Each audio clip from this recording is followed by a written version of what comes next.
Good morning and welcome to BSc online classes. मैं संदीप कुमार, आपका मित्र, और हम लोगों ने चर्चा करना जो शुरू किया एडजेक्टिव्स के बारे में, जो रिक्वायर्ड इंफॉर्मेशन है रिगार्डिंग कम्पेटिटिव एग्जाम्स, हमने आपने मिलकर इसको चर्चा करना हमने शुरू किया। तो in the last session I gave you some homework. पिछले क्लास में मैंने आपको कुछ होमवर्क दिए थे और होमवर्क मैंने ये दिया था कि अ मेन वर्ब हैज 5 फॉर्म्स। एक मुख्य क्रिया के कितने रूप होते हैं? हमारे 5 रूप होते हैं।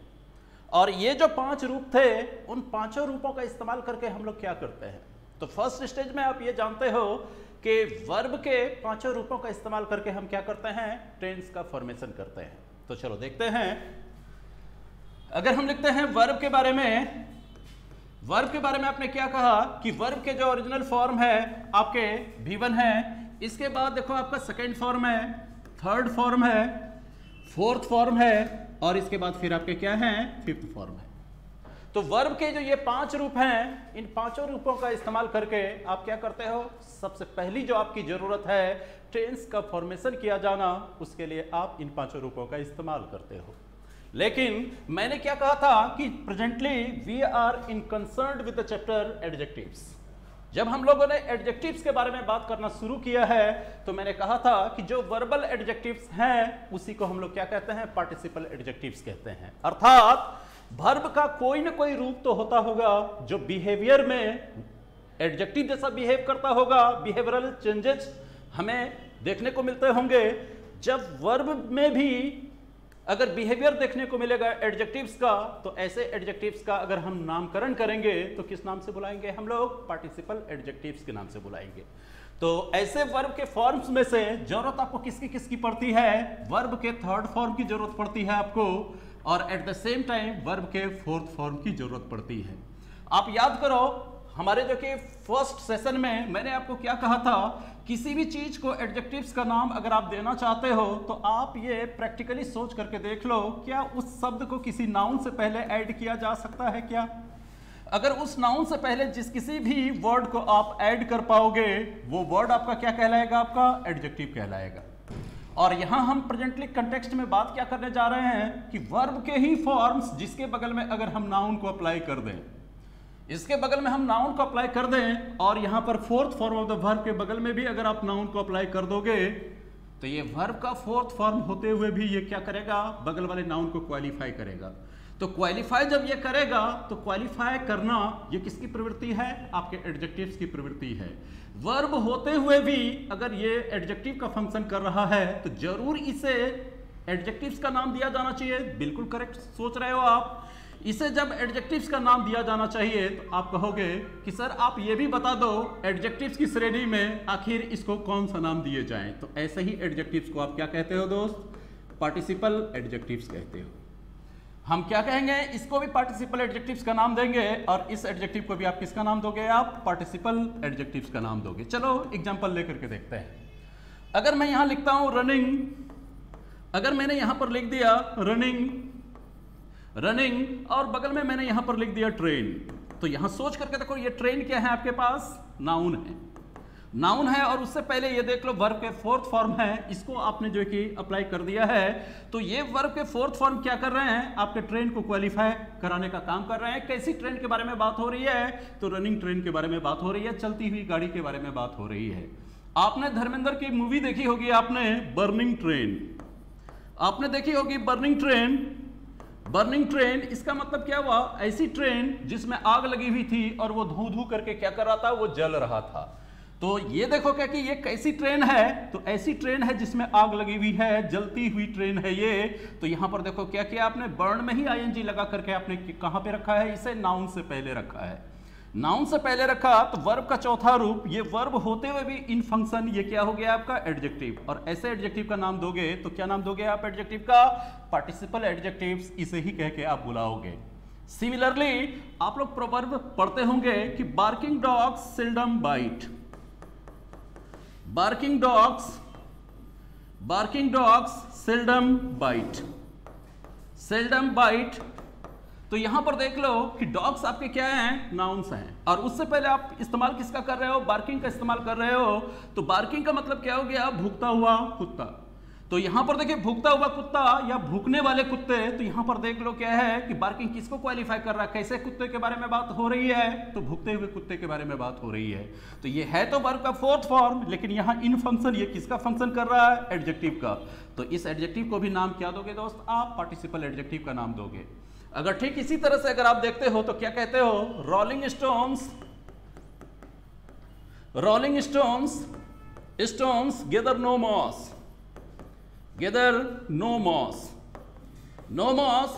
तो यहां पर देख लोगे रोलिंग स्टोन्स, इसका मतलब क्या हुआ, लुढ़कता हुआ पत्थर। तो यहां पर देखो रोल करता हुआ पत्थर, तो ये देखो स्टोन्स क्या है, प्रकृति में इसका एग्जिस्टेंस है। तो आप क्या कहोगे, सर ये तो हमारे नाउन है, और नाउन से पहले जो ये वर्ब के फोर्थ फॉर्म को आपने अप्लाई कर दिया है, और ये जब वर्ब का ये फोर्थ फॉर्म बगल वाले आपके नाउन्स को क्वालिफाई जब ये करने लगा, तो प्रवृत्ति में इसकी प्रवृत्ति कैसी हो गई, हमारी एडजेक्टिव्स की प्रवृत्ति हो गई। तो ऐसे एडजेक्टिव्स को किसका नाम दोगे आप, पार्टिसिपल एडजेक्टिव का नाम दोगे आप, पार्टिसिपल एडजेक्टिव का नाम दोगे। तो ये तो हो गया वर्ब के फोर्थ फॉर्म को जब आपने नाउन से पहले अप्लाई कर लिया। अब हम लोग देखते हैं वर्ब के थर्ड फॉर्म को। अगर हम वर्ब के थर्ड फॉर्म्स को अगर किसी नाउन से पहले अगर मैं अप्लाई कर दूं, किसी नाउन से पहले अप्लाई कर दूं, और ये वर्ब का थर्ड फॉर्म अगर इस नाउन को क्वालिफाई करेगा, तो इसकी भी प्रवृत्ति किसके जैसी हो जाएगी, हमारी एडजेक्टिव्स जैसी इसकी प्रवृत्ति हो जाएगी। और तब जाकर के ऐसे एडजेक्टिव्स को जब आप नाम दोगे, तो फिर इसे किसका नाम दोगे आप, इसे भी आप पार्टिसिपल एडजेक्टिव्स का नाम दोगे। इसे भी हम क्या कहेंगे, पार्टिसिपल एडजेक्टिव्स का नाम देंगे। चलिए हम लोग क्या करते हैं, अब इसको देखते हैं, एग्जांपल्स में लेकर के देखते हैं। अगर मान लो मैंने लिखा यहां पर आस्क, आस्क का मतलब क्या हुआ, पूछना। आप जान रहे हो कि ये क्या है, first form of the verb है। इसका सेकंड और थर्ड फॉर्म क्या यूज करते हो आप, आस्क्ड, आस्क्ड, ठीक है। तो ये क्या है, आपका सेकंड और third form of the verb है। ठीक उसी तरह से जैसे देखो, अगर मैं लिखता हूं आंसर, उसी तरह से मैंने लिखा आंसर, तो इसका आप सेकंड और थर्ड फॉर्म क्या अप्लाई करते हो, आंसर्ड, आंसर्ड। अगर मैं लिखता हूं स्पीक, इसका सेकंड फॉर्म क्या अप्लाई करते हो आप, स्पोक, और इसका थर्ड फॉर्म क्या है आपके पास, स्पोकन, स्पोकन। तो आप क्या देख रहे हो, ये भी आपके थर्ड फॉर्म है, ये भी आपके थर्ड फॉर्म है, और ये भी आपके थर्ड फॉर्म है। अगर बगल में किसी नाउन को अप्लाई कर दिया जाए, तो ये वर्ब का थर्ड फॉर्म क्या करेगा, बगल वाले नाउन को क्वालिफाई करेगा ना। तो अगर ये क्वालिफाई किया, तो इसकी भी बिहेवियर कैसे दिखेंगे आपको, एडजेक्टिव्स की तरह इसका बिहेवियर दिखेगा आपको। और ऐसे एडजेक्टिव्स को जो हम नाम देंगे, तो किसका नाम देंगे हम लोग, पार्टिसिपल एडजेक्टिव्स का ही नाम देंगे। जैसे देख लो, देखे देखते हैं। अगर मैं यहां पर कहता हूं आस्क्ड क्वेश्चंस, आस्क्ड क्वेश्चंस, इसका मतलब क्या हुआ, ऐसे क्वेश्चंस जिसे पूछा जा चुका है। इसका मतलब क्या हुआ, पूछे गए सवाल। यहां पर देखो, इसका मीनिंग निकालोगे तो क्या निकलेगा, इसका मीनिंग पूछे गए सवाल, पूछे गए सवाल। अब इसके बाद देखो आंसर्ड, बगल में मैंने क्वेश्चंस को रख दिया, आंसर्ड क्वेश्चंस, इसका मतलब क्या हो गया, ऐसे प्रश्न जिसके जवाब दिए गए थे। मतलब क्या हुआ, जवाब दिए गए प्रश्न। तो ये क्वेश्चंस क्या है, आपके नाउन है ना। ठीक उसी तरह से देखो स्पोकन है, बगल में अगर आपने अंग्रेजी लिख दी, स्पोकन इंग्लिश, इंग्लिश क्या है, नेम ऑफ द सब्जेक्ट है। और आप जानते हो कि नेम ऑफ द सब्जेक्ट क्या होता है, नेम ऑफ द सब्जेक्ट क्या है आपका, प्रॉपर नाउन है, और ये भी आपको नाउन है। तो अब जरा सोच कर देखो, है तो ये V3, लेकिन क्वालिफाई कर रहा है बगल वाले नाउन को। कैसी अंग्रेजी, तो बोलचाल में प्रयोग में आने वाली अंग्रेजी। तो यहां पर देखो आपने क्या किया, वर्ब का थर्ड फॉर्म जब आपने किसी नाउन के साथ रखा, और वहां पर आपने देखा कि ये वर्ब बगल वाले नाउन को क्वालिफाई कर रहा है, तो V3 यानी क्या हुआ, वर्ब के थर्ड फॉर्म में होने के बावजूद इसकी प्रवृत्ति हो गई एडजेक्टिव्स की तरह। और ऐसे ही एडजेक्टिव्स को आपने किसका नाम दिया, पार्टिसिपल एडजेक्टिव्स का नाम दिया। इसे आपने पार्टिसिपल एडजेक्टिव का नाम दिया। तो इसमें कुछ खास बात तो आपको देखने को नहीं मिली, लेकिन इसमें थोड़ी सी हमें केयरफुलनेस बरतनी है। चलो इसका नेक्स्ट स्टेज आपको लिए चलते हैं। यहाँ तो थर्ड फॉर्म आपने कह दिया, लेकिन इसी क्रम में आप कहोगे कि सर इसके बारे में जरा बताना आप, ड्रिंक। अगर हमने लिखा ड्रिंक, लिखा यहां पर, अब जैसे देख लो कि अगर मैंने लिखा डाई, फिर मैंने लिखा गेट, गेट मैंने लिखा, ठीक है। अब इसका अगर सेकेंड फॉर्म देखा जाए, तो ड्रिंक का सेकेंड फॉर्म क्या होता है, ड्रैंक, ड्रैंक। और डाई का अगर हम सेकेंड फॉर्म देखें तो क्या होता है आपका, डाइट। और इसके बाद देखो गेट का सेकेंड फॉर्म क्या हो जाएगा, गॉट। ये तो हो गया second form of the verb. लेकिन जब आप इसके थर्ड फॉर्म में आओगे तो ड्रैंक का थर्ड फॉर्म क्या होता है, आपको यहां पर लिखा हुआ दिखेगा, आपको ड्रंक भी दिखेगा, एट द सेम टाइम यहां पर दिखेगा आपको ड्रंकन, DRUNKEN, ड्रंकन।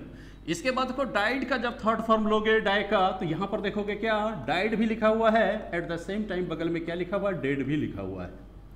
गेट का अगर जाते हो, गेट का थर्ड फॉर्म आप क्या देखोगे, यहाँ गॉट भी लिखा हुआ है, एट द सेम टाइम आप क्या देखोगे कि यहाँ पर जो कि गॉटेन भी लिखा हुआ है। यहाँ पर आपको क्या लिखा हुआ है, गॉटेन भी लिखा हुआ है। सिमिलरली अगर आप कहते हो रॉट, रॉट का मतलब क्या होता है, सड़ना। इसका सेकेंड फॉर्म अगर आप देखोगे तो क्या हो जाएगा, रॉटेड, रॉटेड। और थर्ड फॉर्म में जाओगे तो यहाँ पर आपको रॉटेड भी लिखा हुआ है और एट द सेम टाइम आपको कॉमा देकर के रॉटेन भी लिखा हुआ है।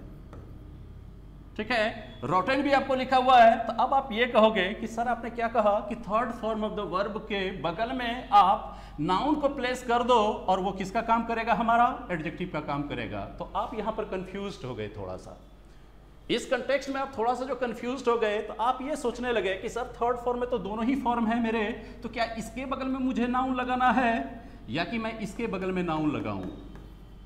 ठीक है, जब इस बिंदु पर आप सोचोगे तो आप क्या पाओगे कि आप जो है इससे इसके बगल में आप नाउन का प्रयोग नहीं करना, बल्कि आपको नाउन का प्रयोग करना है तो आपको क्या करना होगा, ड्रंकन के बाद करना, डेड के बाद आप नाउन का प्रयोग करना, और गॉटेन के बाद आप क्या करना कि यहां पर नाउन का प्रयोग करना, और फिर रॉटेन के बाद आप क्या करना कि नाउन का प्रयोग करना। आप कहोगे क्यों, आपकी क्यूरियोसिटी होगी ये जानने की कि आखिर क्यों, दोनों तो थर्ड फॉर्म ही है ना हमारे। तो जरा याद करिए कि when for the first time you started learning this particular language, what your seniors, brothers or sisters started preaching you, उसने क्या कहा कि देखो बेटा टाइम एंड टेंस पे तुम जो है कि अच्छी सी पकड़ बना लो, at the same time verb के डिफरेंट फॉर्म्स को याद कर लो, कम से कम वर्ब के फर्स्ट फॉर्म, सेकेंड फॉर्म और थर्ड फॉर्म याद कर लो। इसके बाद सर्टेन रूल एंड रेगुलेशंस के तहत जब आपके सेंटेंस बनने लगेंगे तो इस लैंग्वेज को सीखना आपके लिए क्या हो जाएगा, आसान हो जाएगा। हमें उनकी बातें बहुत ही ऑथेंटिक लगी और हमने अपने वैसा ही काम करना शुरू कर दिया। जब हमने काम करना शुरू कर दिया तो हमने क्या देखा, 99% कंटेक्स्ट में हमने क्या देखा कि हर वर्ब्स के थर्ड फॉर्म एक थे हमारे, लेकिन 1% में हमने क्या देखा कि कुछ वर्ब्स ऐसे हमें दिखे जिसके थर्ड फॉर्म दो दो थे। तब हम सोचने लगे कि आखिर ये दो दो फॉर्म है तो आखिर मैं इसको कैसे यूज करूं, या दोनों को याद करना है मुझे, या दोनों में से किसी एक को याद कर लूं, या as per the rule and regulations of grammar मुझे दोनों में से किसी का भी यूज कहीं भी कर लेना है, या दोनों को यूज करने के तरीके अलग अलग हैं। तो ये बात जब हम लोग अपने सीनियर से पूछे, हमने क्या किया, अपने भैया से पूछा, अपनी दीदी से पूछा, तो उसने क्या कहा कि देखो बेटा दोनों ही थर्ड फॉर्म अप्लीकेबल है, किसी के बदले किसी का इस्तेमाल कर लेना। लेकिन अगर उन्होंने इस तरह के स्टेटमेंट्स दिए तो वो स्टेटमेंट्स करेक्ट नहीं था। क्यों नहीं था वो अभी मैं आपको रीजन बताऊंगा। और उन्होंने जो आपको ये बातें कह दी कि आप किसी के बदले किसी का प्रयोग कर लेना, वो शायद ये सोच के आपको बताए होंगे क्योंकि अभी बच्चा है, जब बड़ा होगा हायर स्टैंडर्ड में जाएगा तो दोनों के बीच के डिफरेंसेस ये अपने आप समझ जाएगा। अभी बच्चे को अगर आप चिकन मटन का डोज दे दोगे तो हो सकता है क्या कि डिहाइड्रेशन की प्रॉब्लम उसे हो जाए। तो ये सोच करके उन लोगों ने हमें नहीं बताया, लेकिन अब हम लोग हायर स्टैंडर्ड में आ चुके हैं तो आपको दोनों के बीच की बारीकियों को जानना आपके लिए, हमारे लिए जरूरी है। देखो क्या, जब ये आपके दो फॉर्म्स हो गए तो आप तो जानते हो with the help of different forms of verb we form different kinds of tenses. Verb के विभिन्न रूपों का इस्तेमाल करके आप और हम क्या करते हो, टेंस के भिन्न भिन्न भागों की क्या करते हो, आप रचना करते हो। तो जब आप कहोगे कि ये जो आप देख रहे हो थर्ड फॉर्म, इसे थर्ड फॉर्म इसलिए कह रहे हो क्योंकि इसकी मदद से आपने क्या किया है, आपने टेंस का फॉर्मेशन किया है। टेंस का फॉर्मेशन किया है मतलब क्या हुआ, टेंस की आपने रचना की है। जब आपने टेंस की रचना में जब आप इस्तेमाल करोगे, यानी वर्ब के थर्ड फॉर्म का इस्तेमाल करके किस टेंस की रचना करते हो आप, परफेक्ट टेंस की रचना करते हो। प्रेजेंट में भी परफेक्ट टेंस, पास्ट में भी परफेक्ट टेंस, और eight the same time future में भी आप परफेक्ट टेंस की रचना करते हो। अर्थात इस थर्ड फॉर्म का इस्तेमाल कहां पे करते हो आप, हैज हैव हैड या शैल विल हैव प्लस V3 के साथ में आप क्या करते हो, ऐड करके आप इसे क्या करते हो, टेंस का फॉर्मेशन कर लेते हो, टेंस की रचना कर लेते हो। इस कंटेक्स्ट में यूज किया जाएगा तो आप इस रूप का इस्तेमाल करना, लेकिन जब आप पार्टिसिपल एडजेक्टिव्स के रूप में यूज करोगे बगल वाले नाउन को क्वालिफाई करने के लिए, तो आपको क्या करना होगा, इस रूप का इस्तेमाल करना होगा, जो इस रूपों का इस्तेमाल सिर्फ एडजेक्टिव्स के ही रूप में किए जा सकते हैं। और किस एडजेक्टिव्स के रूप में किए जा सकते हैं? तो पार्टिसिपल एडजेक्टिव्स के रूप में किए जा सकते हैं। अब देखो इससे हम लोग क्या करते हैं, इसे सेंटेंस बना करके देखते हैं। अगर हम कहते हैं जैसे देखो ड्रंकन मास्टर, ड्रंकन मास्टर, आप लोगों ने ये सिनेमा देखी होंगी, हॉलीवुड की ये सिनेमा है, और देखे होंगे कि इसमें जैकी चैन आपका जो कि लीड एक्टर है। तो इसमें आपने क्या देखा? Drunken master. मास्टर तो आप देख रहे हो कि ये आपका क्या है? नाउन है ना। और इससे पहले देखो ये क्या है? ड्रंकन है, और ये जो कि एडजेक्टिव का फंक्शन कर रहा है। और मीनिंग क्या निकला? ड्रंकन मास्टर मतलब क्या हुआ? वो टीचर, वो मास्टर जो शराब पिया हुआ है। ठीक है, उस मास्टर को आपने क्या कहा? ड्रंकन मास्टर कहा। और यहाँ पर ड्रंकन क्या कर रहा है? बगल वाले नाउन को क्वालिफाई कर रहा है मास्टर को। तो ये क्या है? फंक्शन में एडजेक्टिव, और इसका नाम क्या रखोगे? Participle adjective. ठीक उसी तरह से देखो आप, उसी तरह से हमने क्या कहा? ड्रंकन मास्टर भी कह दिया आपने। अगर मैं कहता हूं, दूसरा लेकर के देखता हूं, अगर मैं लिखता हूं इल गॉटेन वेल्थ, इल गॉटेन वेल्थ। अब यहां पर देखो क्या हुआ कि वेल्थ आपका क्या है? नाउन है, धन। और यहां देखो गेट का थर्ड फॉर्म जैसा लग रहा है आपको, थर्ड फॉर्म में वर्ब के ये देखो टेंस के फॉर्मेशन में तो आपने किसका इस्तेमाल किया था? V3 के तौर पर आपने गॉट का इस्तेमाल किया था, लेकिन एडजेक्टिव के तौर पर तो आपको गॉटेन का इस्तेमाल करना होगा। तो आप क्या करोगे? यहां गॉट वेल्थ नहीं लिखोगे, बल्कि क्या लिखोगे? गॉटेन वेल्थ। और इसका मीनिंग क्या निकला? इल गॉटेन वेल्थ। इसका मतलब क्या हुआ? गलत तरीके से कमाया गया धन। और ये प्रोवर्ब भी है, आप लिखते हो ना इल स्पेंट, मतलब गलत तरीके से कमाया गया धन गलत तरीके से ही क्या हो जाता है? आपका खर्च हो जाता है। ये भी देख लिया आपने। अब इसके बाद देखो इल गॉटेन वेल्थ, इल स्पेंट, ये देख लिया हमने। ड्रिंक के बारे में भी हमने देख लिया। ठीक है, अब आप ये कहना चाहोगे कि ठीक है सर, ये जो है कि हमने क्या किया कि एडजेक्टिव के रूप में इस्तेमाल करना हुआ तो हम सेकंड वाला यूज कर लिए। जैसे देख लो, अगर मैं कहता हूं द पेशेंट हैज, अगर मैं लिखता हूं द पेशेंट हैज डाइड, और यहां पर दे दे आपको डाइड यूज करना है या तो आपको डेड यूज करना है। आप बताओ कि दोनों में से आप किसका इस्तेमाल करोगे? तो आप क्या कहोगे? सर मैं डाइड का इस्तेमाल करूंगा, लेकिन मैं डेड का इस्तेमाल नहीं करूंगा। क्यों? क्योंकि आप देख रहे हो हैव का इस्तेमाल किए हो, इसके बाद आपको क्या चाहिए? Third form of the verb चाहिए, टेंस के फॉर्मेशन के लिए, प्रेजेंट परफेक्ट के फॉर्मेशन के लिए। आपने क्या कहा? ये हमारा करेक्ट है। लेकिन अगर यहां पर आप डेड रखते हैं तो डेड तो ये एडजेक्टिव का फंक्शन करेगा ना, और जब एडजेक्टिव का फंक्शन करेगा तो इसके बगल में क्या चाहिए? आपको नाउन चाहिए, जो कि है ही नहीं। इसीलिए आपने क्या कहा कि सर यहां पर मैं डेड का प्रयोग नहीं करूंगा। लेकिन अगर मैं यहां पर लिखता I saw a dead lion, अगर मैं यहां पर लिखता कि मैंने क्या देखा? एक डेड लायन देखा, और यहां पर दे देता आपको डाइड लायन दे देता, तब आप क्या कहते हैं? तब आप ये कहते हैं कि सर लायन यहाँ पर आपका नाउन क्लियर है, इससे पहले हमें एडजेक्टिव्स की जरूरत है, और एडजेक्टिव के तौर पर हम डेड का इस्तेमाल करते हैं, ना कि डाइड का इस्तेमाल करते हैं। तो फिर आपका करेक्ट क्या होता? आप डेड लायन लिखते। क्या लिखते हैं आप? डेड लायन लिखते, और ये आपका करेक्ट होता। मतलब ऐसे वर्ब जिसके V3 आपको दो दिख रहे हैं, पहला टेंस के फॉर्मेशन में जाएगा और दूसरा नाउन को क्वालिफाई करने जाएगा, और ऐसे एडजेक्टिव्स को हम नाम क्या देते हैं? पार्टिसिपल एडजेक्टिव्स का नाम देते हैं। तो फिर आप ये कहोगे कि सर आप इसका बताओ। जैसे हम लिखते हैं ब्रेक लिखते हैं, इसका सेकंड फॉर्म तो क्या है आपका? ब्रोक, और इसका थर्ड फॉर्म क्या है आपके पास? ब्रोकन। इसका तो एक ही रूप है, तो क्या इसकी मदद से सिर्फ हम टेंस की रचना कर सकते हैं या बगल वाले नाउन को भी क्वालिफाई कर सकते हैं? तो आप क्या कहोगे? जिस वर्ब के सिर्फ एक ही है थर्ड फॉर्म, उसका क्या करोगे? जरूरत पड़ेगा तो आप उसे वर्ब के थर्ड फॉर्म में भी इस्तेमाल कर लेना, जरूरत पड़ेगा तो आप उसे एडजेक्टिव के तौर पर भी इस्तेमाल कर लेना नाउन के साथ। अगर हम कहते हैं you have broken this chair, you have broken the chair, इसका मतलब क्या हुआ? You have broken the chair और you have broken this chair, आपने इस कुर्सी को तोड़ी है। तो यहां पर देख लो हैव के साथ मैंने क्या किया? V3 का इस्तेमाल किया, प्रेजेंट परफेक्ट टेंस का आपने क्या कर लिया? निर्माण कर लिया। प्रेजेंट परफेक्ट टेंस का आपने परफेक्ट टेंस का निर्माण कर लिया। ठीक है, अगर मैं कहता हूं there is a broken chair, there is a broken chair lying in the room, मतलब क्या, एक टूटी हुई कुर्सी पड़ी है कमरे में, तो यहां पर देख लो क्या हुआ, ब्रोकन के बगल में आपने किसको रखा है, चेयर को रखा है। एक टूटी हुई कुर्सी पड़ी है, तो यही ब्रोकन यहां पर आकर के क्या कर रहा है, बगल वाले नाउन को क्वालिफाई कर रहा है। तो इसका मतलब क्या हुआ, ये ब्रोकन एक बार क्या किया कि नाउन के साथ में आकर के आपको एडजेक्टिव का फंक्शन किया, जो क्या कहलाया आपको, पार्टिसिपल एडजेक्टिव कहलाया, पार्टिसिपल एडजेक्टिव कहलाया।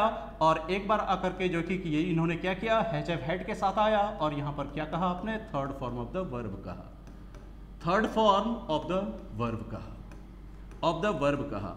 अब आपके मन में यहां पर एक सवाल चल रहा होगा कि ठीक है सर, यहां पर आपने क्या बता दिया, वर्ब के थर्ड फॉर्म और वर्ब के फोर्थ फॉर्म दोनों का इस्तेमाल करके बगल वाले नाउन को क्वालिफाई कराया जा सकता है, और ऐसी स्थिति में ये क्वालिफाई कराने वाले जो शब्द होंगे हमारे एडजेक्टिव्स होंगे, और ऐसे ही एडजेक्टिव को हम नामकरण करते हैं तो किसका नाम देते हैं, तो पार्टिसिपल एडजेक्टिव्स का नाम देते हैं। चलो ये बात बता दी आपने, बिल्कुल करेक्ट बात बता दी। अब आप कहोगे sir competitive point of view से अगर मैं देखूं तो ये क्या यहां से क्वेश्चन आते हैं एग्जाम्स में, या ये भी सिर्फ हमारी अंडरस्टैंडिंग ऑफ लैंग्वेज को ही इंप्रूव करेगा। तो ये देख लो कि इसके अगर 99% हिस्सों को देखोगे आप, तो ये क्या करेगा, आपको आपके अंडरस्टैंडिंग ऑफ लैंग्वेज को इंप्रूव करेगा। लेकिन एक नंबर का क्वेश्चन, चाहे वो आपका बैंक हो या एसएससी हो, वो यहां से एक क्वेश्चन ले लेता है यदा कदा। तो दिखाता हूं वो कौन सा क्वेश्चन लेता है। अब देखो कि एक तरफ आपने किसको रखा है, वर्ब के फोर्थ फॉर्म को रखा है, और एक तरफ आपने किसको रखा है, वर्ब के थर्ड फॉर्म को रखा है। और इसीलिए इसको नाम देते हैं हम लोग, किसका नाम देते हैं, प्रेजेंट पार्टिसिपल का नाम देते हैं।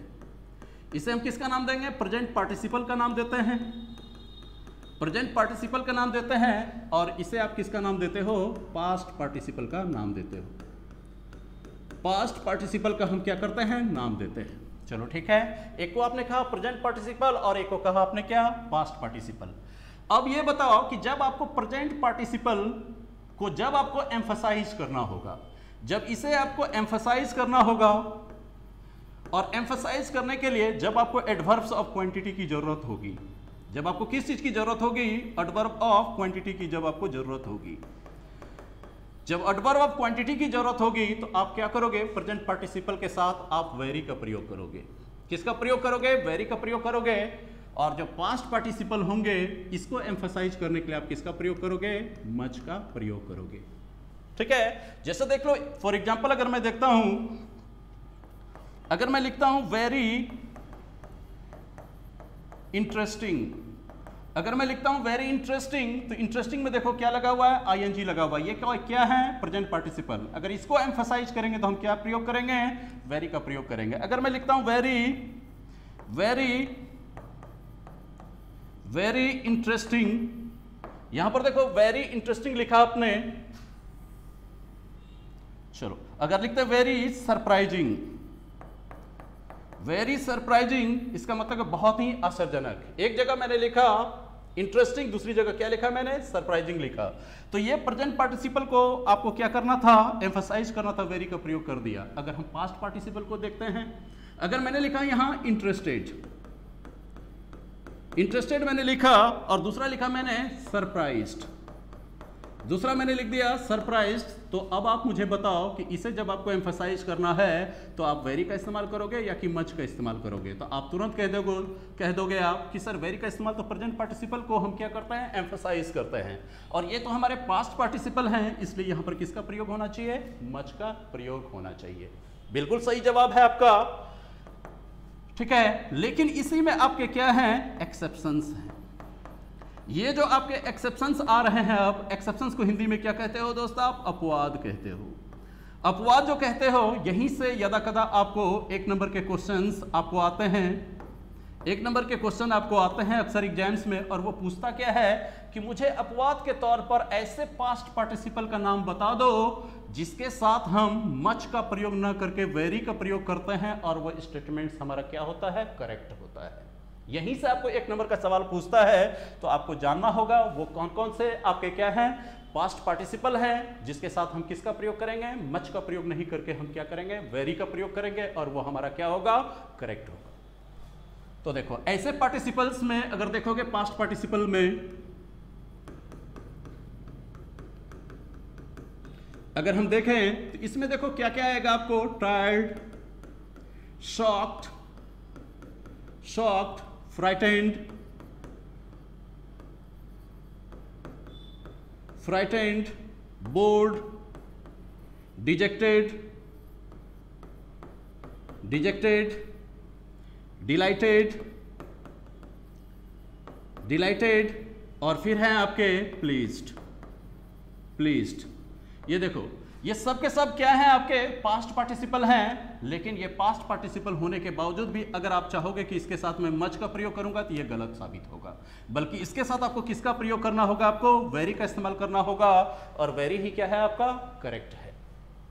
अगर मैं कहता हूं आई वॉज मच टायर्ड या I was very tired, very tired, आप बताओ कि दोनों में से क्या करेक्ट होना चाहिए, आई वॉज मच टायर्ड होना चाहिए या आई वॉज वेरी टायर्ड होना चाहिए। अगर आप बेसिक इन्फॉर्मेशन को लेकर के चलोगे तो आप तो कह दोगे कि सर ये तो पास्ट पार्टिसिपल है और इसके साथ तो मुझे मच लगाना चाहिए, लेकिन at the same time you have to bear this information that these are the past participles that comes under your exceptions, और ये अपवाद हैं, इनके साथ आप किसका इस्तेमाल करोगे, वेरी का इस्तेमाल करोगे। तो इसलिए ये वेरी आपका सही है, लेकिन ये आपका मच क्या हो जाएगा दोस्त, यहाँ पे आपका गलत हो जाएगा। ठीक है, ठीक इसी तरह से जैसे देखिए कि अगर आप ये कहोगे सी वॉज वेरी या she was much bored to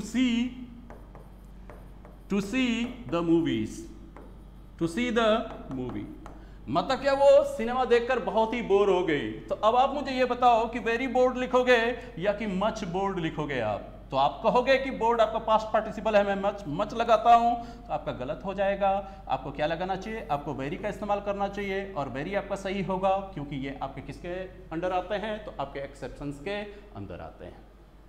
ठीक है दोस्त, तो ये हो गया आपका जो कि क्या करोगे आप, ऐसे पास्ट पार्टिसिपल जिसके साथ सिर्फ और सिर्फ हम वेरी का इस्तेमाल कर सकते हैं, इसको आप क्या करना कि हमेशा नजर में रखना, क्योंकि यहीं से आपको क्या करेगा, क्वेश्चन पूछे जाएंगे एग्जाम्स में। तो चलिए, इस तरह से हम लोगों ने पार्टिसिपल एडजेक्टिव्स के बारे में हम लोगों ने क्या किया, इंफॉर्मेशन डिराइव किया। अब चलते हैं इससे आगे की कहानी देखते हैं। अब देख लो, अब आगे की कहानी में अगर मैं आगे बढ़ता हूं तो अब हम लोग बात करते हैं इंटेरोगेटिव एडजेक्टिव्स की। इंटेरोगेटिव एडजेक्टिव्स, ठीक है। इंटेरोगेटिव को हिंदी में क्या कहते हो, प्रश्नवाचक, प्रश्नवाचक, ठीक है, विशेषण। अगर आपको कहा जाए if you are asked to define it, what would you say, आप ये कह दोगे, खास करके ऐसे एडजेक्टिव्स जिसका इस्तेमाल करके आप प्रश्न पूछोगे, ऐसे ही एडजेक्टिव्स किस नाम से जाने जाएंगे, आपके इंटेरोगेटिव एडजेक्टिव्स के नाम से जाने जाएंगे। और इस कंटेक्स्ट में क्या क्या आएगा आपके पास, व्हाट, विच, और फिर क्या आएगा आपके पास, हुज। अब एक चीज हमेशा ध्यान में रखना दोस्त, ये चाहे प्रश्न पूछने के काम आए या कि किसी भी कंटेक्स्ट में आप इसे यूज क्यों ना करो, जब ये एडजेक्टिव्स हैं तो इसके बगल में आपके नाउन होने ही चाहिए, तब आप इसे प्रश्न पूछने में काम लाओगे तो ये क्या कहलाएगा, आपका इंटेरोगेटिव एडजेक्टिव कहलाएगा। जैसे देख लो, अगर मैं लिखता हूं व्हाट काइंड ऑफ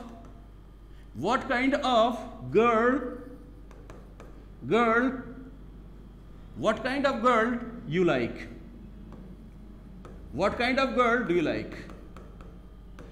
ठीक है, किस तरह की लड़की को आप पसंद करते हैं, या what kind of man is he? किस तरह का इंसान है वो। तो आप क्या कर रहे हो कि यहां पर what के बगल में आपने किसका इस्तेमाल किया है, kind, और kind क्या है यहां पर आपका नाउन। अब आपके मन में चल रहा होगा कि सर what को आपने क्या, यहां पर kind को आपने क्या कह दिया, नाउन कह दिया, लेकिन kind का मतलब तो दयालु होता है, काइंड का मतलब तो दयालु होता है, और दयालु का मतलब क्या होता है दोस्त, दयालु का मतलब होता है the person who has love and sympathy for others, love and sympathy for others. जब आप इस कंटेक्स्ट में यानी दयालु के अर्थ में जब आप यूज करते हो, तभी जाकर के ये काइंड क्या होता है, आपके एडजेक्टिव्स होते हैं।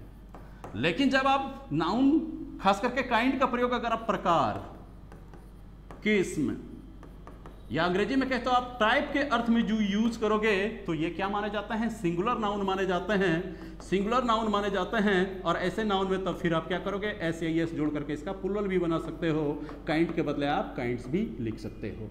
तो यहां पर जो मैंने काइंड का इस्तेमाल किया है दोस्त, मैं एडजेक्टिव्स के तौर पर इस्तेमाल नहीं किया है, बल्कि किस रूप में किया है, नाउन के तौर पर मैंने इस्तेमाल किया है। तो देख लो व्हाट के बगल में क्या है, काइंड आपके नाउन है, और इसकी मदद से, इन दोनों की कॉम्बिनेशन की मदद से आप क्या कह रहे हो, प्रश्न पूछने का काम कर रहे हो। तो यहां पर देख लो क्या कि व्हाट को आप क्या कहोगे, इंटरोगेटिव एडजेक्टिव कहोगे। दूसरा देख लो, दूसरा सेंटेंस अगर मैं लिखता हूं, विच house is yours, which house is yours, इसका मतलब क्या हुआ, कौन सा घर तुम्हारा है या कौन सा घर आपका है। तो यहां पर देख लो क्या कि विच के बगल में क्या है दोस्त, आपके हाउस लिखे हुए हैं, और हाउस क्या है, आपका नाउन है। तो यहां पर आप क्या, और इसकी मदद से आपने क्या किया है, प्रश्न पूछा है। तो यहां पर विच किसका फंक्शन कर रहा है, एडजेक्टिव का फंक्शन कर रहा है, लेकिन कैसा एडजेक्टिव, तो इंटरोगेटिव एडजेक्टिव। अब ठीक इसी तरह से देखो, अगर मैं लिखता हूं whose house is this, whose house is this, इसका मतलब क्या, किसका घर है ये। तो हुज के बगल में देखो आपने किसका इस्तेमाल किया है, हाउस आपके नाउन है, और नाउन का इस्तेमाल करके आपने क्या किया है, प्रश्न पूछने का काम किया है। तो इस कंटेक्स्ट में आप क्या कहोगे, विच और हुज जो है ये आपके क्या है, इंटरोगेटिव एडजेक्टिव है। इसकी मदद से आप अंडरस्टैंडिंग ऑफ लैंग्वेज को इंप्रूव करा सकते हो, लेकिन एग्जाम्स में कोई क्वेश्चन हमारे नहीं बनते हैं। चलो अब ठीक इसी तरह से हम लोग आगे बढ़ते हैं, देखते हैं हम लोग exclamatory adjective, exclamatory adjective.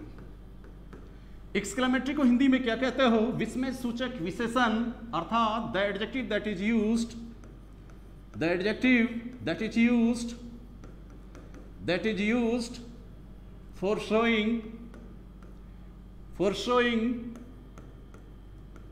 Showing sense of surprise, sense of surprise, sense of surprise मतलब क्या हुआ, आश्चर्य के भाव व्यक्त करने के लिए आप जिस एडजेक्टिव का प्रयोग कर लोगे, ऐसे ही एडजेक्टिव्स को आप किसका नाम दोगे, एक्सक्लेमेटरी एडजेक्टिव का नाम दोगे। यहां से भी आपके ऑब्जेक्टिव इंग्लिश में खास करके कॉमन एरर्स और सेंटेंस इंप्रूवमेंट में कोई भी सवाल नहीं पूछा जाएगा आपको, लेकिन आपकी अंडरस्टैंडिंग ऑफ लैंग्वेज को ये क्या करेगा, इंप्रूव करेगा। अब जैसे देख लो, अगर मैं कहता हूं, अगर आश्चर्य व्यक्त करता हूं, तो मैं ऐसे भी तो लिखता हूं व्हाट अ मैन। किसी इंसान को देख करके अगर आपको आश्चर्य होता है तो आप क्या कहते हो, व्हाट अ मैन। अगर मान लीजिए कि आपके बगल से कोई, अगर मान लीजिए कि रूपवती अगर कन्या गुजरती है, तो आप क्या कहते हो, what a girl, what a girl. अगर आप ये कहते हो, अगर कोई भी बात आपको नापसंद होती है, तो आप क्या कह देते हो, what nonsense, what nonsense this is, this is. तो यहां पर देख रहे हो क्या कर रहे हो, इस कंटेक्स्ट में सिर्फ और सिर्फ what he sense of surprise बताने का काम करता है, इसके साथ अन्य कोई भी नहीं है। तो अब आप तुरंत कहोगे कि सर व्हाट का प्रयोग करके, इससे पहले तो आपने क्वेश्चन पूछ लिया, अब इसी व्हाट का प्रयोग करके आप साइंस, आप क्या कर रहे हो, सेंस ऑफ सरप्राइज भी शो कर रहे हो। तो बिल्कुल एक ही इंसान अलग अलग भूमिका अलग अलग कंटेक्स्ट में वो निभा सकता है। अब जैसे देख लो, अगर आपको कोई पूछता है कि व्हाट इज योर नेम, अगर आपको कोई पूछता है व्हाट इज योर नेम, इसका मतलब क्या, क्या नाम है आपका। तो यहां पर देखो व्हाट के बगल में क्या है आपका, इज है, इज क्या है, आपके वर्ब हैं, और इस कॉम्बिनेशन की मदद से भी आपने प्रश्न पूछने का काम किया है, लेकिन व्हाट के बगल में नाउन ना होकर के वर्ब है, ये भी प्रश्न पूछा है, लेकिन ये किस नाम से जाना जाता है, आपको इंटरोगेटिव प्रोनाउन के नाम से जाना जाता है। ये आपको इंटरोगेटिव प्रोनाउन के नाम से जाना जाता है, इंटरोगेटिव प्रोनाउन, प्रोनाउन के नाम से ये जाना जाएगा। तो ये तो थे आपके एक्सक्लेमेटरी एडजेक्टिव। अब चलिए, अब हमारे इस लिस्ट में जो बचे हुए हैं वो अब क्या है, आपके प्रॉपर एडजेक्टिव्स। अब उनको हम देख लेते हैं। अगर हम बात करने जा रहे हैं, अब प्रॉपर एडजेक्टिव्स के बारे में बात करने जा रहे हैं।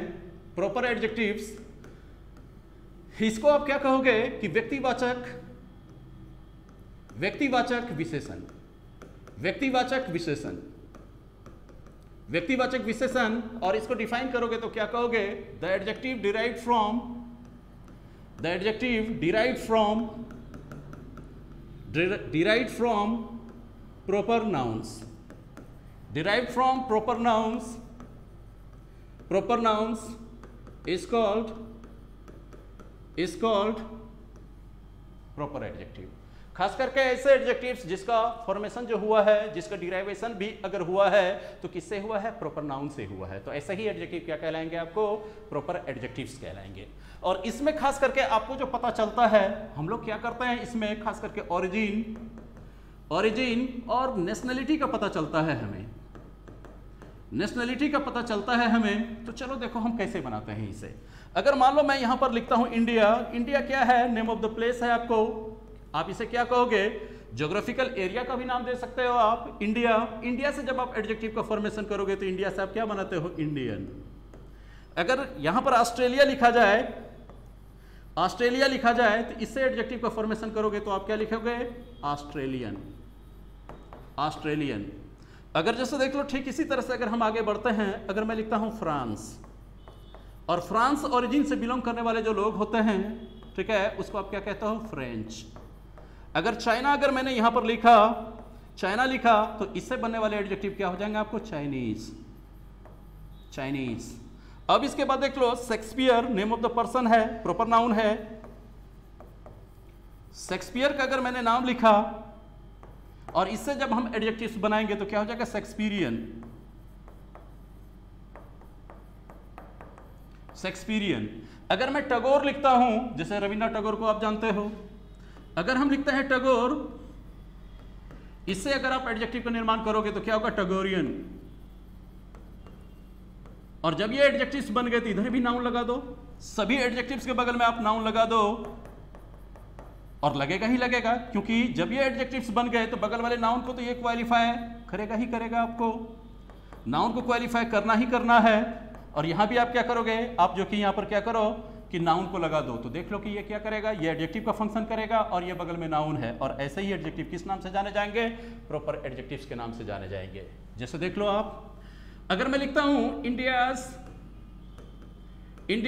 कल्चर, अगर मैं लिखता हूं इंडियाज कल्चर, जरा देख लो कि इस पर जो एग्जाम में क्वेश्चन बनते हैं खास करके किस तरह से पूछे जाते हैं। अगर मैं लिखता हूं इंडियाज कल्चर, इसका मतलब क्या हुआ? भारत की संस्कृति। ये स्पेसिफिक तौर पर बात कर रहे हो और प्रॉपर नाउन के साथ तो हम एपोस्ट्रोफी एस का प्रयोग कर ही सकते हैं, ये कंटेक्स्ट तो बिल्कुल सही है।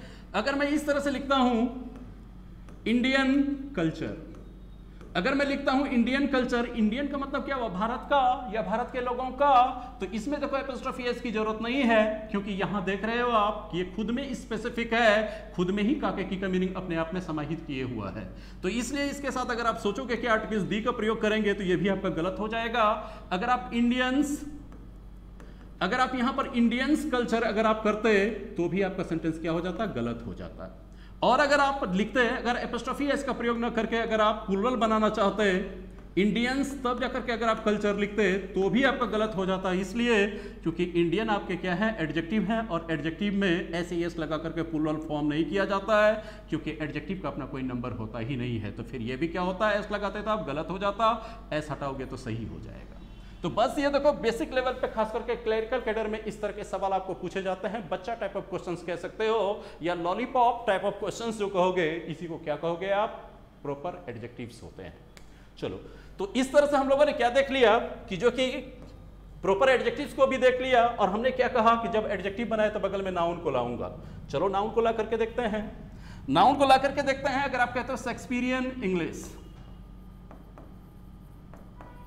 शेक्सपियरियन इंग्लिश मतलब क्या हुआ? ऐसी अंग्रेजी जो शेक्सपियर के समय में प्रचलित थी, जो अंग्रेजी लेखन की जो शैली थी। शेक्सपियर का उद्भव कब था? 14वीं शताब्दी, एलिजाबेथ के पीरियड में आपका।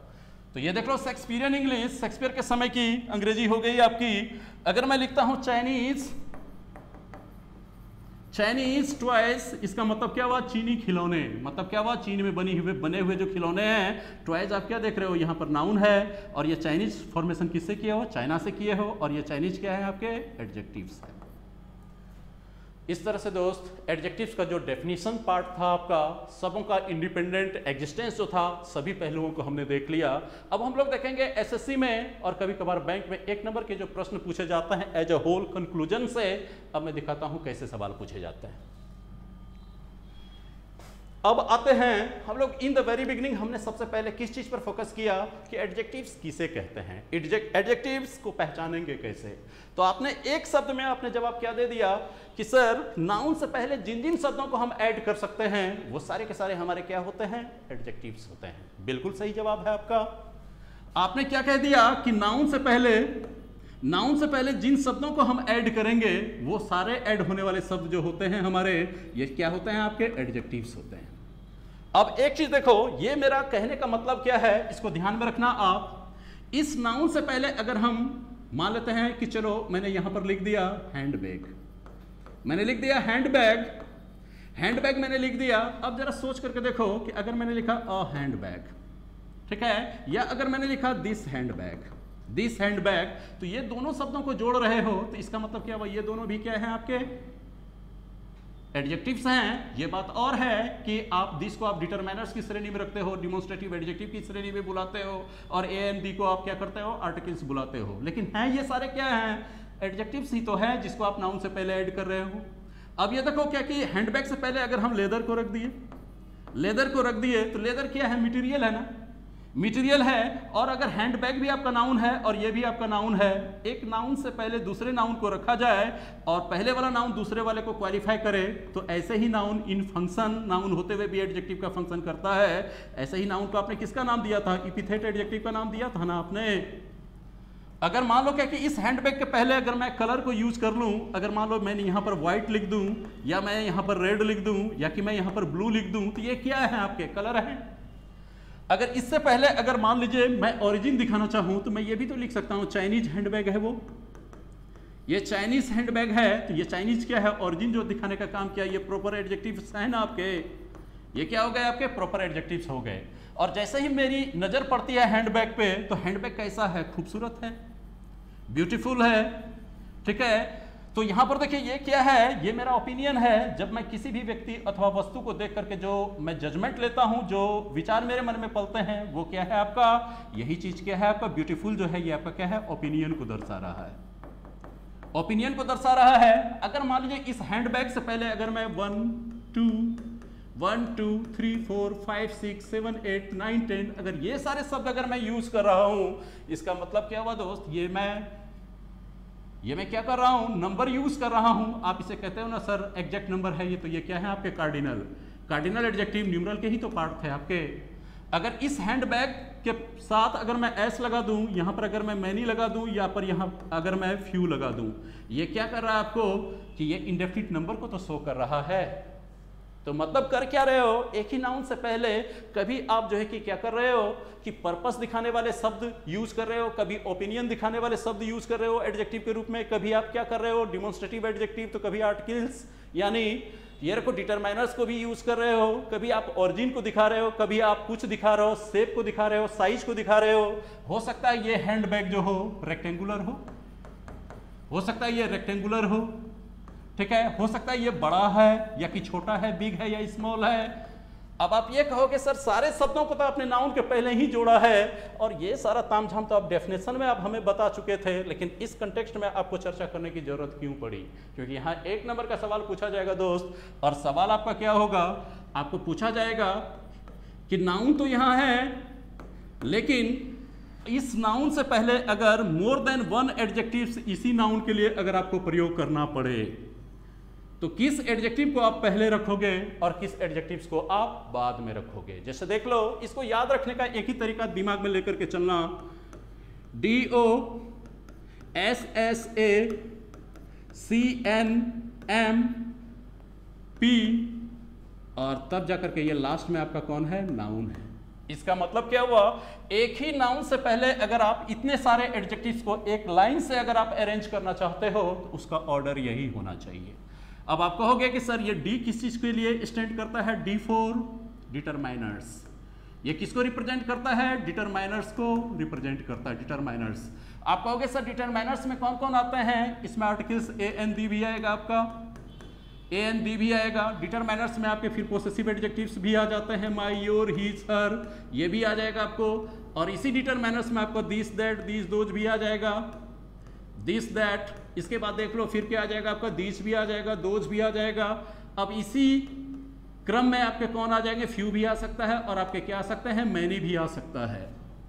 अगर नाउन से पहले अगर इनमें से कोई नहीं है, अगर नंबर दिखाने वाले शब्द हैं, नंबर दिखाने वाले शब्द फिर क्या हो गए 1 2 3 4 5 6 7 8, तो मतलब क्या हुआ, सबसे पहली जगह जो मिलती है या तो आप डिटरमाइनर्स है तो डिटरमाइनर्स को दोगे, अगर डिटरमाइनर्स आपके पास नहीं है तो जगह किसको मिलेगा, नंबर को मिलेगा, पहला। इसके बाद देखो O stands for your opinion, ये किसके लिए स्टैंड करेगा, योर ओपिनियन। ओपिनियन मतलब क्या हुआ, किसी भी चीज को देखते हो तो आप क्या कहते हो, ये ब्यूटीफुल है, ये ब्यूटीफुल है, इंसान अच्छा है, इंसान बुरा है, बैड है। कोई चीज खाते हो तो क्या कहते हो कि खाना क्या था, डिलीशियस था, डिलीशियस था। तो ये जो आपके ओपिनियंस होते हैं, ये विचार जो होते हैं, ये बतलाने वाले जो एडजेक्टिव्स हैं आपके डिटरमाइनर्स या नंबर के बाद आएंगे। और यहां पर देखो एस एस है, तो पहला वाला एस किसके लिए स्टैंड करेगा, ये आप क्या करोगे, साइज के लिए रिप्रेजेंट करेगा, और दूसरा किसके लिए, शेप के लिए। अब इसके बाद देखो साइज क्या हुआ, साइज, एडजेक्टिव ऑफ साइज कहने का मतलब क्या हुआ, कोई भी चीज बड़ा है या छोटा है, ठीक है, बड़ा है या छोटा है, ये चीज दिखाएगा आपको पहला वाला एस। और दूसरा क्या है, शेप। शेप का मतलब क्या हुआ, शेप का मतलब कोई चीज आपका ट्रायंगुलर हो सकता है, कोई चीज आपका सर्कुलर हो सकता है, कोई चीज आपका सर्कुलर हो सकता है, कोई चीज आपका ऑब्लोंग हो सकता है। ऑब्लोंग मतलब क्या हुआ, आयताकार। तो ये शेप कैसा है, कोई चीज आपका राउंड भी हो सकता है, ये देख लो क्या क्या शेप आ गया। अब इसके बाद देखो A stands for your age. A किसके लिए रिप्रेजेंट करेगा, ये आपको एज को रिप्रेजेंट करेगा। एज कहने का मतलब क्या हुआ, कोई चीज को कहते हो न्यू है, कोई चीज को कहते हो ओल्ड है, कोई चीज को कहते हो आप एंशिएंट है, एंशिएंट है प्राचीन है, किसी चीज को आप कहते हो एंटिक है, एंटिक पीस है। तो एंटिक का मतलब क्या, पुरातन है, तो इसका रिलेशन किससे है, एज से है। किसी को कहते हो यंग है, तो इसका रिलेशन किससे है, एज से है। और इसके बाद देखो C stands for your colour. Colour का मतलब क्या हुआ, ब्लू रेड येलो, ये जो कह रहे हो ये कलर है। एन स्टैंड्स फॉर, या तो आप इसे नेशनलिटी कहोगे, या तो आप इसे नेशनलिटी कह लो, या तो आप इसे ओरिजिन कह लो। नेशनलिटी या ओरिजिन कहने का मतलब क्या हुआ, आपने जो देखा, आपने इंडियन देखा, नेपलीस देखा, फ्रेंच देखा, बर्मीज देखा, अमेरिकन देखा, ब्रिटिश देखा, इंग्लिश देखा, ये सारे क्या ओरिजिन को डिनोट कर रहे हैं। तो ये N stands for your nationality और ओरिजिन। इसके बाद देखो M, M stands for material. ये एम किसके लिए स्टैंड करेगा, आपको मटेरियल के लिए। मटेरियल, मटेरियल अब जैसे देख लो, अगर हम कहते हैं सिल्वर, ठीक है, सिल्वर कप, सिल्वर कप, तो जरा सोच कर देखो ये कप किससे बना है, सिल्वर से बना है, और सिल्वर क्या है, मटेरियल है, ठीक है। अब अगर आप कहते हो वुडन, अगर आप कहते हो आप वुडन टेबल, वुडन टेबल, तो ये देखो कि टेबल तो आपके नाउन है, लेकिन ये बना किससे है, लकड़ी से, और लकड़ी क्या है, आपके मटेरियल है। तो यहाँ पर देखो क्या हुआ, एडजेक्टिव ऑफ मटेरियल आएगा, तो फिर आप यहाँ पर मटेरियल को रखना। And P stands for your purpose, P stands for your purpose. और खास करके आपको क्या देखने को मिलेगा कि नाउन से पहले आप जैसे देखो, अगर पर्पस को दिखाना चाहते हो तो देख लो, अगर मैंने यहां पर लिखा टेबल, टेबल से पहले अगर आप लिख दो डाइनिंग टेबल, अगर आप लिख देते हो डाइनिंग टेबल, इसका मतलब क्या हुआ, ऐसे टेबल जिसको किस पर्पस से यूज करते हो, खाना खाने के लिए आप यूज करते हो। अगर आप लिखते हो राइटिंग पेपर, अगर आप लिखते हो राइटिंग पेपर, इसका मतलब क्या, लिखने के लिए जिस पेपर का इस्तेमाल करते हो। अगर आप लिखते हो ट्रेसिंग पेपर, ट्रेसिंग पेपर, इसका मतलब क्या हुआ, जिस पेपर का इस्तेमाल आप लेबोरेटरी में करते थे। तो यहां पर देखो ये क्या दिखा रहा है, आपके पर्पस दिखा रहे हैं। और पर्पस दिखाने के बाद अंतिम जगह आप किसको दोगे, तो नाउन को दोगे। ये बात थी, और इस बेस पे आपको 1 नंबर के सवाल पूछे जाते हैं एग्जाम्स में। अब दिखाता हूं शॉर्ट में, अगर आप इसको याद रखोगे तो क्या रखा आपने याद, DOSSACNM,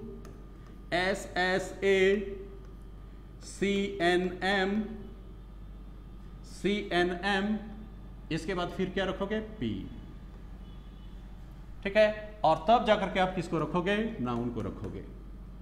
अब जैसे देखो एक सेंटेंस में लिखता हूं, I gifted my wife, I gifted my wife, I gifted my wife, ठीक है। चलो यहां पर मैंने क्या दे दिया आपको, ब्लैंक्स जगह दे दिया, हैंडबैग, हैंडबैग, ठीक है। और यहां पर भरने के लिए मैंने आपके पास ऑप्शंस में दे रखा है, ऑप्शंस में मैंने दे दिया आपको रेक्टेंगुलर, रेक्टेंगुलर, चाइनीज,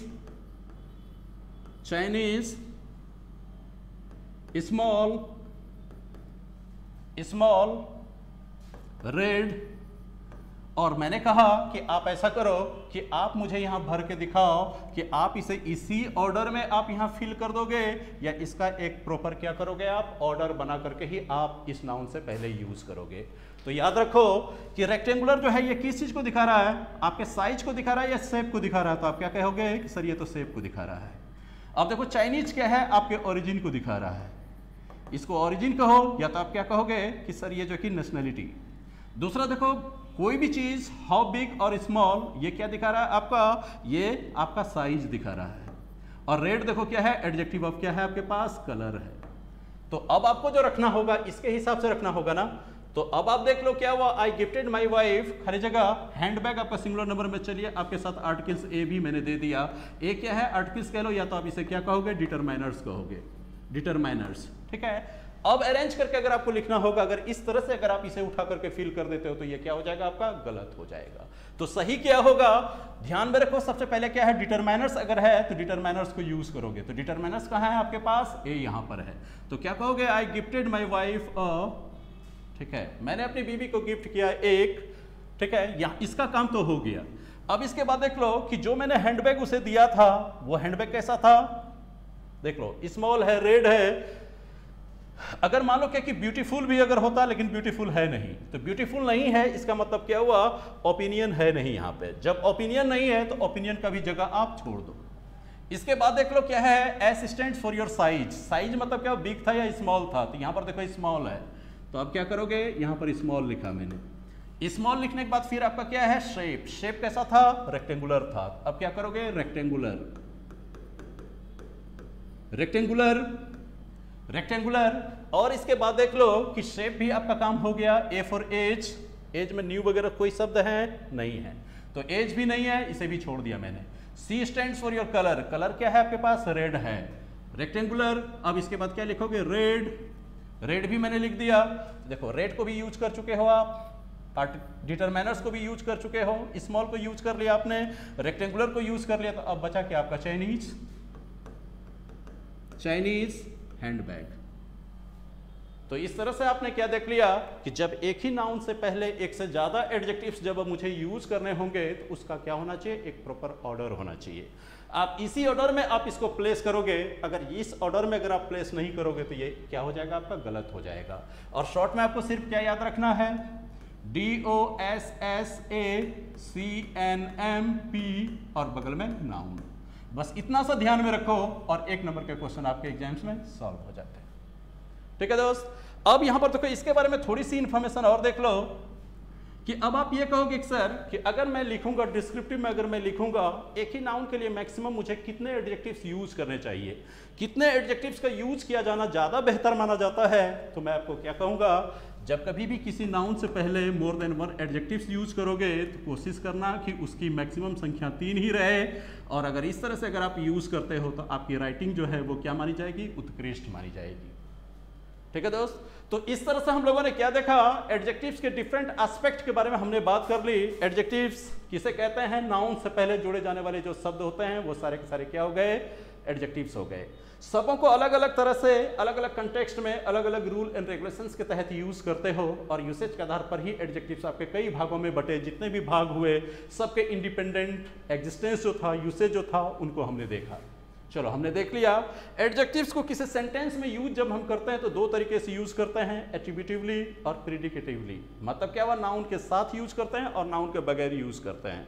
नाउन के साथ यूज करते हैं तो एट्रीब्यूटिव यूसेज कहलाता है, और अगर नाउन के बगैर यूज करते हैं तो उसे हम क्या कहते हैं, प्रेडिकेटिव यूसेज कहते हैं।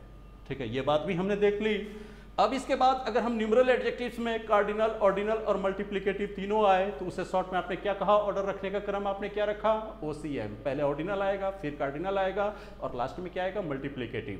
ठीक है, अगर ये डेफिनिट न्यूमरल एडजेक्टिव इंडेफिनिट के साथ में आए तो पहली जगह इंडेफिनिट की बनेगी और इसके बाद ही आप किसको रखोगे, डेफिनिट को रखोगे।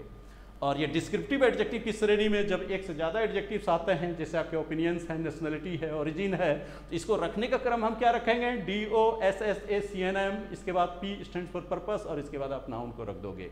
तो ये तो हो गई क्या कि सबके बारे में विस्तृत तौर पर जो जानकारी है वो जानकारी हमारी हो गई। अब इससे आगे वाले कंटेक्स्ट में मैं आपको ले चलूंगा और मैं किन किन पहलुओं के बारे में बात करूंगा दोस्त। जब एडजेक्टिव्स को किसी कंजंक्शन से कनेक्ट किया जाए तो किन बातों का ध्यान आप रखोगे, ठीक है, किन बातों का आप ध्यान रखोगे, इसका मतलब क्या हुआ, एडजेक्टिव्स के बारे में हमें क्या देखना होगा, ये देखेंगे हम। इसके बाद हम आपको क्या दिखाएंगे, इसके बाद हम लोग देखेंगे एडजेक्टिव्स को यूज करते हुए जब हम किसी पर्टिकुलर प्रॉपर्टीज को लेकर के दो के बीच में या दो से ज़्यादा लोगों के बीच में अगर हम कंपैरिजन करेंगे तो कंपैरिजन करते हुए हम किन किन बातों का ख्याल रखेंगे, कंपैरिजन कैसे किया जाए, ठीक है। जब कंपेयर करते हैं तो आपको पता है कि एडजेक्टिव्स के 3 डिग्री होते हैं, आपके पॉजिटिव डिग्री है आपके पास, इसके बाद देख लो आपके कंपैरेटिव डिग्री है, फिर आपके पास क्या है, सुपरलेटिव डिग्री है, ठीक है। कैसे पहचानेंगे ये पॉजिटिव है, कैसे पहचानेंगे कंपैरेटिव है, कैसे पहचानेंगे सुपरलेटिव है, अगर हमें जो कि फॉर्म करना पड़े तो कैसे करेंगे, और पॉजिटिव डिग्री के एडजेक्टिव के यूसेज कहाँ कहाँ होते हैं वो भी बताऊंगा। पॉजिटिव डिग्री के एडजेक्टिव को एम्फसाइज करना होगा तो क्या करेंगे, कंपैरेटिव को एम्फसाइज करना होगा तो क्या करेंगे, सुपरलेटिव को एम्फसाइज करना होगा तो क्या करेंगे, और तीनों को लेकर के जब हम ट्रांसफॉर्म करेंगे तो क्या करेंगे, और लास्टली हम आपसे चर्चा करेंगे ट्रबलसम एडजेक्टिव्स के बारे में बात करेंगे। फिर जाकर के हम लोग क्या करेंगे, वर्कशॉप के तहत डिफरेंट ईयर्स में पूछे गए सवालों के बारे में हम आप मिलकर क्या करेंगे, उसका विश्लेषण करेंगे। चलिए इतनी ही इंफॉर्मेशन के साथ आज हम लोग इस सेशन को समाप्त करते हैं और फिर आपसे मिलते हैं एडजेक्टिव्स के अगले सेशन में। एक नए तरीके से एडजेक्टिव का एक नया रूप लेकर के मैं आऊँगा जो कि क्या हो जाएगा आपका, इसके डिग्री के बारे में बात करूँगा, डिफरेंट डिग्रीज ऑफ एडजेक्टिव्स, यानी पॉजिटिव, कंपैरेटिव और सुपरलेटिव, और उसके डिफरेंट आयाम्स के बारे में मैं बात करूँगा। Guys, if you like the session, do like, subscribe, share among your friends, and do press the bell button so that you get the notification first. चलिए इसी के साथ हम लोग समापन करते हैं। Good night and goodbye, see you soon.